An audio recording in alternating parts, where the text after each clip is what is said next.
Bonjour, c'est Tania de Montaigne, bienvenue dans Stay Tuned. On parlait d'activité. Alors du coup, quelle est ton activité principale? C'est écriture et journaliste, média?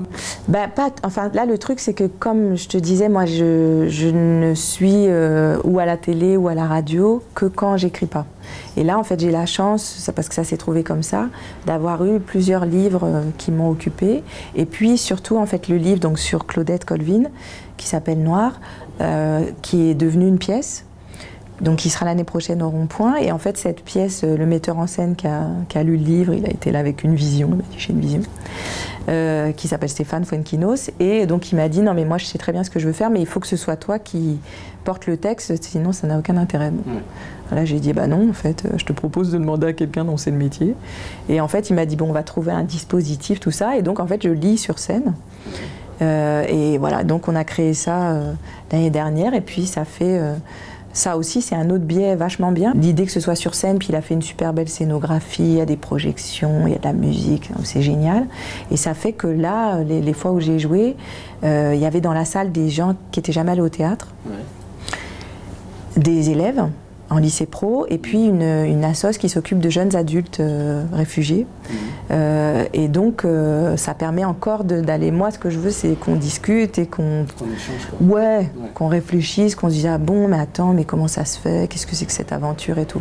Et donc ça, avec le théâtre, et puis en fait, ça s'est mis en place, tout ça, et puis on bouge partout avec ça, donc ça, c'est super aussi. D'accord. Et donc la télé, maintenant... Non, alors après, si, il faut que j'écrive pas, que l'émission soit intéressante. Aussi. Oui, oui. Ça fait deux trucs, mais s'il y a une émission intéressante et que je sais quoi y faire. Le truc, c'est que moi, j'ai pas la nécessité qu'on me voit à tout prix, quoi. Donc, soit c'est parce qu'il y a un truc intéressant. C'est du bonus. Ouais. Faut que ce soit un truc qui me parle, qui... Et la radio, c'est... La radio, c'était un hasard heureux, parce que c'est France Inter qui m'avait appelé. Je sais toujours pas pourquoi. Je pense vraiment que j'étais le plan, même pas B, hein, je pense, le plan F, hein, parce que j'avais jamais fait de radio de ma vie. Mais c'était génial, en fait, parce que là, il fallait tout créer, qu'ils n'avaient pas le temps, on n'avait pas trop d'argent non plus, donc il fallait des idées. Et c'était surtout une quotidienne, 2 heures tous les soirs, là, donc fallait faire ce qu'on veut. Et donc là, par exemple, moi, j'ai essayé d'élaborer un truc en me disant, bah, qu'est-ce qu'on peut faire, nous, à cette heure-là? Bah, on peut faire découvrir des gens. Ou des disciplines, ou des gens qui... Voilà, je sais pas, des trucs qu'on connaît pas. Ouais, comme ça, au moins, on se couche moins bête à la fin, c'est pas mal. Donc on a fait ça pendant 1 an, puis surtout à tout niveau, c'est-à-dire aussi les chroniqueurs. Je suis allée chercher des gens, Rachid Jaïdani, je lui ai dit, tiens, tu vas venir faire le Cinoche. Donc il le faisait à la Rachid, quoi. Donc, un peu par-ci, un peu par-là. Ça part, ça revient, il faisait des trucs, des impros avec les musiciens qui étaient là.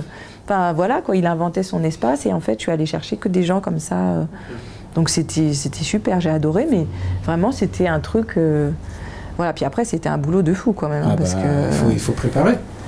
Il faut préparer, puis surtout 3 chroniqueurs par soir, les invités. Faut organiser, quoi, bien sûr.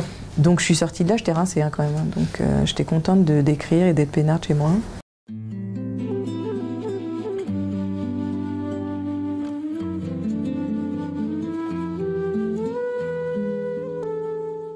Alors maintenant, je vais te... Oula, je sens qu'il y a un truc. Non, non, non. À chaque fois, quand je commence comme ça, les gens ils sont là. Mais qu'est-ce qui se passe? Qu'est-ce que c'est? Non, je vais te donner quelques mots et tu me donneras ton ressenti en quelques mots, en quelques phrases. D'accord, ok. Alors si je te dis écriture. Alors moi, je dis nécessité. Avec l'écriture, moi j'ai appris un truc. Déjà, j'ai appris que je pouvais m'inventer un espace. Sans limite. Sans limite, sans argent, et ça tombait bien parce qu'on n'en avait pas chez moi, et qu'il y avait quelque chose là-dedans, il y avait un voyage possible qui coûte rien. Et le jour où j'ai découvert ça, vraiment, ça a été ma chance, quoi, parce que ça m'a autorisé plein de choses que je ne me serais pas autorisée par ailleurs, y compris de me dire à un moment, tiens, je vais envoyer à des éditeurs que je ne connais pas et je verrai bien ce qui se passe. Ça crée la possibilité d'une audace. C'est pour ça que j'aime bien aussi, tu vois, faire des ateliers d'écriture avec des gens qui sont en atelier d'alphabétisation. Voilà, c'est un biais extraordinaire en fait. Par l'écriture, c'est le champ des possibles. Ouais, on s'autorise plein de choses. Espoir. Ah bah alors, moi j'en ai beaucoup. Même si parfois c'est pas simple, parfois je suis là, voilà, c'est pas évident. Mais quand même, parce que déjà, je me dis, moi, je sais des choses. Je crois qu'avant de savoir, on ne sait pas. C'est ça mon espoir. C'est qu'il y a toujours un moyen de savoir quelque chose. Mais je ne crois pas à la science infuse. Donc moi, je ne crois pas à ce truc de oui, comment, tu ne connais pas Bah non, non. Mais le truc génial, c'est que comme je ne le connaissais pas, je vais le connaître, quoi. Donc voilà. Et donc moi, mon espoir, il est là. C'est qu'il y a toujours des trucs qui croisent, qu'on n'a pas prévu. Moi, chez moi, il n'y avait pas musique classique, tout ça, pas au planning. Mais le fait qu'il y ait un type que je ne connais pas, ou une femme que je ne connais pas, qui ait décidé, par exemple, de mettre du Bach sur une pub sur laquelle je suis tombée, ben moi, j'ai découvert Bach. Et j'ai découvert que lui et moi, on avait un truc à faire. Et donc, quand j'ai écouté Nina Simone, j'ai su que là, il y avait une triangulation et que, en fait, elle a étudié, c'est une interprète de Bach magnifique, et puis après, il se trouve qu'elle n'a pas pu rentrer dans une école classique. Mais voilà, c'est des trajectoires. Et donc, moi, je suis toujours... Voilà, mon espoir, c'est ça, c'est que tu marches là, il y a un truc qui va t'interpeller et tu vas découvrir un univers que tu ne connaissais pas il y a 2 secondes. Intuition. Intuition. Alors, ben ça, c'est le truc... Moi, je fonctionne comme ça, en fait. Alors, est-ce que c'est de l'intuition ou est-ce que c'est... Ouais, ça peut rentrer dans ce mot-là. Mais c'est l'idée que... Feeling. Ouais. Tu vois, on sait... Il faut regarder par là, il se passe peut-être un truc. Donc là, tu t'es dit, tiens, pourquoi pas faire un stay tuned, feeling. Ouais, je me suis dit, bah tiens, je vais découvrir, tu vois, ce que je connais pas. On verra bien. Mais je pars toujours du principe que j'aurai quelque chose, voilà, je partirai avec quelque chose que j'avais pas en entrant. D'accord. Musique ? Très important, la musique. Très important pour moi. Comme auditrice et comme compositrice. Parce que mais parce que la musique, alors là, c'est Nietzsche qui dit bien le truc très particulier de la musique. Parce que c'est un art où il n'y a rien qui passe par la raison. Alors qu'il y a, tu vois, la littérature quand même, tu vois, même si tu peux être dans l'affect à fond, mais quand même, il y a un travail de la raison, la peinture, tu vois, tout ça. Mais la musique, c'est comme ça. Il y a pas, c'est pas ta tête qui va réfléchir à quoi que ce soit, et tu es agi par des trucs. D'un coup, tu te dis, ça c'est pas possible, ça c'est possible, il y a des trucs qui viennent te... Tu vois, moi, il y a des musiques, on a tous ça. Tu vois, il y a une musique, tu l'écoutes, tu as envie de y aller immédiatement, et tu peux pas dire, c'est pas parce que les paroles, c'est pas... Non, il y a un itinéraire en fait. Donc c'est une narration, c'est très puissant parce que c'est une narration brève, ça vient comme ça, et ça peut ne jamais repartir. Il te restera un bout de truc. Comment ça s'organise, c'est très mystérieux. Et donc, en fait, Nietzsche dit que c'est le seul art qui touche directement à la vérité. Acariciar, c'est caresser. On écoute quoi chez toi, en fait, du coup? Alors... c'est varié? Ça dépend des moments, en fait. Ouais. Quand j'écris, j'ai des musiques particulières pour l'écriture.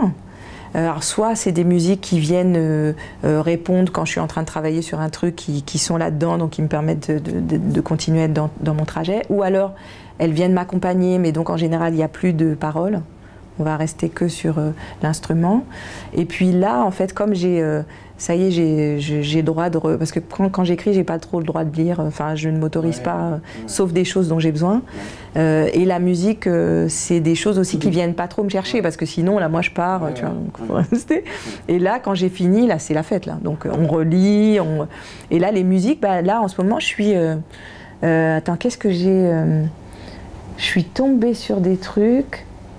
Ah oui, alors là, non, il y a le dernier album de Arctic Monkeys qui est sorti, qui me passionne pas, mais il y a une chanson que je trouve démente, en fait, mais parce qu'ils ont une production qui est dingue.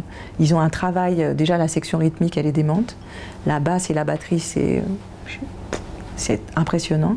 Et puis, là, pareil, il y a un travail sur la voix, enfin, il y a une résonance que j'aime beaucoup dans la production de ce truc. Le truc, c'est que moi, j'ai soit des musiques où je suis en train d'aspirer tout, je suis là, donc il faut que je les écoute 20 000 fois pour savoir comment c'est fait. À décortiquer. Ouais, je suis là, oh là, attends, tac. Donc, et après, même c'est chiant parce que retrouver juste l'impression que j'avais au tout début, c'est fini. Une fois qu'elle est désossée, la musique, là, je suis là. Tu n'écoutes plus de la même manière. Non, c'est terminé. Donc là, je suis là-dessus. Attends, qu'est-ce que j'ai Non, il y avait dans l'album, dans le Kendrick, en fait, parce que je suis allée voir Kendrick Lamar. son concert qui m'avait déçu d'ailleurs. C'était aux Zénith, ça, non? Ouais. J'ai pas du tout aimé. Apparemment, les musiciens n'étaient pas mis en avant. Ouais. C'était très bizarre parce qu'il arrive, donc lui avec ses franges et tout, il s'éclate à fond, donc très bien. Et le son est bizarre. En plus, moi en général, je vais plus dans les grandes salles parce que c'est vraiment de la merde le son. Mais là, impersonnel. Non, c'est qu'en fait, si tu joues dans un gymnase, c'est pas du tout prévu pour. Donc le son, il part où il veut, puis toi, tu te démerdes avec, quoi. Il n'y a pas de trajet du son. Et donc, bon, mais là, bon, Kendrick, tout ça, on dit, ah oui, puis il va y avoir tout un truc. Bon, alors en fait, il n'y a rien, il y a un demi-film tout pourri, il y a lui. Et puis, d'un coup, la musique démarre et tu te dis, mais c'est bizarre parce que t'arrives pas à définir ce que c'est. Tu te dis, mais ça fait pas comme s'il avait un DJ, puis en même temps, le son est écrasé. Et puis, en fait, je réalise au bout de 3 morceaux, je me dis, mais il y a des musiciens. Ouais, c'est ça. Ils sont où? Ils sont où? Et le problème, c'est que c'est pas pour rien que dans les salles où il y a des orchestres classiques, la fosse, elle a été prévue pour que le son, il travaille d'une certaine façon. Là, au Zénith, si on met des musiciens dans une fosse, en fait, la moitié de ce qu'ils jouent... donc on a des basses de temps en temps. On avait un pied de batterie là, comme ça, il était. Hein, et le reste... Et je me dis, mais alors qu'est-ce que c'est? Puis moi, je sais pas, c'est le nouveau truc, parce que je crois que Dre aussi fait ça. On cache ses musiciens maintenant pour dire, attends, je suis le boss quand même, au cas où vous l'auriez oublié. Ouais. Mais moi, je trouve que c'est dommage. Soit tu assumes le côté, je reviens au point de départ et je suis avec une platine, 2 platines, moi, et on y va. Ou alors, tu as des musiciens, mais profites-en, quoi. Ouais. Donc ça, j'ai pas compris, mais bref. Bon, même si je lui en veux et que je me dis que maintenant c'est fini, je vais plus voir ce Kendrick. Bon, j'écoute un peu. Il y a un petit morceau là de la BO de Black Panther que j'adore, donc bon, voilà, j'en suis là.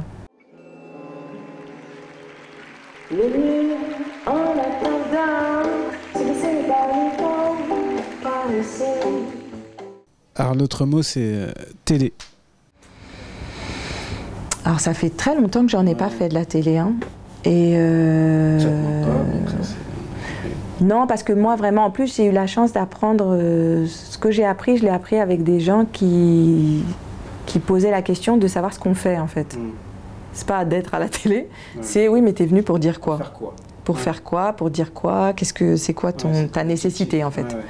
Et notamment, j'ai fait une émission avec un monsieur que j'aime trop, qui s'appelle Bernard Rapp. Et avec lui, j'ai appris ça. C'est-à-dire que lui, en fait, toute la prépa, parce que c'est quelqu'un qui faisait du cinéma aussi, et donc il avait une conception de si je viens faire une émission, c'est parce que j'ai un truc à dire, sinon moi j'ai d'autres trucs à faire dans la vie. Et sa préparation, c'était, on engrangeait le plus d'éléments, de matériel possible sur un sujet. Il nous faisait bosser, il était là, oui, mais pourquoi il n'arrêtait pas de poser des questions, donc on était là obligé d'avoir du matos de dingue pour pouvoir lui expliquer. Et puis, une fois qu'on va pour rentrer sur le studio, il dit, bon, on est bien d'accord, on oublie tout, maintenant on y va. Ouais. Donc pas les fiches, pas rien, ça c'est plus notre sujet. Et le fait est que d'avoir été plongé dans le matériau en permanence, ça fait qu'il n'y a plus d'histoire de fiches. Et donc on peut vraiment être tous ensemble. Oui. On est là et on écoute. En fait, on est dans l'écoute des autres et on dit ah ouais, d'accord. Donc les questions qui te viennent, c'est pas des questions parce qu'il y a une caméra qui te regarde. C'est parce qu'il y a quelqu'un qui t'écoute et tu te dis ah ouais, d'accord. Attends, tu me poses cette question. Voilà, moi d'accord. Et on n'est jamais dans l'anticipation. En fait, on est vraiment dans ce qui a lieu. Et ça, j'ai appris ça avec lui. Et moi, ça m'amuse quand c'est comme ça. Et c'est pour ça que par exemple, j'ai jamais fait d'émission où je suis toute seule avec un micro et je parle pendant des heures. Les trucs de lancement, tout ça, moi ça j'aime pas. Tout. Moi j'aime bien quand il y a des gens et on parle. Et... ouais, on se dit des trucs, ah bon, d'accord, oui, non. Et on n'est pas dans la performance, on fait pas notre numéro de claquette, quoi. Si je te dis vacances? Alors, vacances. Alors moi, il y a un endroit qui représente les vacances que j'ai découvert quand j'étais adolescente, parce que moi, donc... je partais en vacances, en colo en fait, sinon je partais pas en vacances. Donc mes seules vacances c'était colo, donc j'étais en colo tout le temps si on me cherchait. Bim, bam, bim, bim, bim, bim, bim, tu vois, dans tous les endroits possibles. Et gna gna, et va faire du bateau en Bretagne, et tu vas faire du poney, je sais pas où, enfin bon, tac. Et puis un jour ma mère me dit bon, je t'ai inscrite, ça a l'air bien, il y a de la danse, bon ça a l'air sympa et tout. Et donc nous voilà partis. Et en fait je me retrouve à Avignon pendant le festival. Et là, on nous dit, bon, vous posez vos affaires, là, on doit aller voir une pièce et tout. Et moi, les pièces, c'est genre les trucs, on va se faire chier pendant 3 plombes avec un Molière qu'on comprend pas, quoi. En gros, c'était ma vision du théâtre. Et puis, donc, on arrive dans le cour d'honneur du Palais des Papes. Donc, déjà, la beauté. On s'assoit. Et là, Hamlet, mis en scène par Patrice Chéreau. Le décor, en fait, il est au sol. Et en fait, c'est une projection des créneaux du Palais des Papes, avec que des pistons. Ça monte, ça descend, du bois comme ça. Et puis, il y a Prince. Il y a un cheval. Et je me dis, mais il est dingue ou quoi? Puis il y avait des gens qui étaient habillés en costume d'époque. Et puis d'un coup, ça switch. Puis il y a le moment où, en fait, Hamlet fait jouer le drame qu'il a vécu par des comédiens. Mais Chéreau choisit de faire jouer ça par des gens qui sont habillés en costume des années 40. Donc de mettre encore en abîme encore plus. Ça, ça dure 5 heures, je crois. Ah oui. Alors là, moi, on m'a pas vu, j'étais comme ça. J'ai dit, mais qu'est-ce que c'est que ce truc et tout. J'étais, mais... parce que là, je venais de comprendre que l'art, c'est justement d'avoir un point de vue, et tout ce qui va dans le point de vue, ça marche. Donc Prince, ça marche, les années 40, ça marche, tout. Il n'y a pas un truc qui est plus haut que l'autre, non, voilà. Et donc moi, j'ai découvert ça à cet âge-là, et depuis ce jour, dès que je peux, alors soit c'est tous les étés, soit, enfin, bref, il y a toujours, même si c'est 3 jours, je vais à Avignon et pour moi c'est les vacances. Parce que là, je sais pas, c'est un endroit, c'est le terrain de tous les possibles. Il y a des spectacles partout, il y a des gens qui sont là, qui pensent que c'est important qu'on les voit. Alors j'ai fait un truc et tout, dans des salles minuscules, dans des grandes salles. Voilà. Et là, il y a une liberté pour moi et les vacances pour moi c'est ça. C'est le truc de dire, allez, on essaye, on s'en fout quoi. Le mot de la fin, ça serait quoi? Le mot de la fin, bah, c'est en avant. Okay. Ah ouais. En tout cas, je te remercie d'être passé sur Stay Tuned, d'avoir accordé beaucoup de temps. Et je te souhaite, je souhaite une longue vie à ce livre, j'allais dire disque. J'ai tellement l'habitude de voir les artistes, les chanteurs, donc à ce livre. Et puis voilà, de nombreux projets. Ah bah écoute, on va essayer de rester éveillé. Je te dis à bientôt. Merci de m'avoir invité. Bah de rien.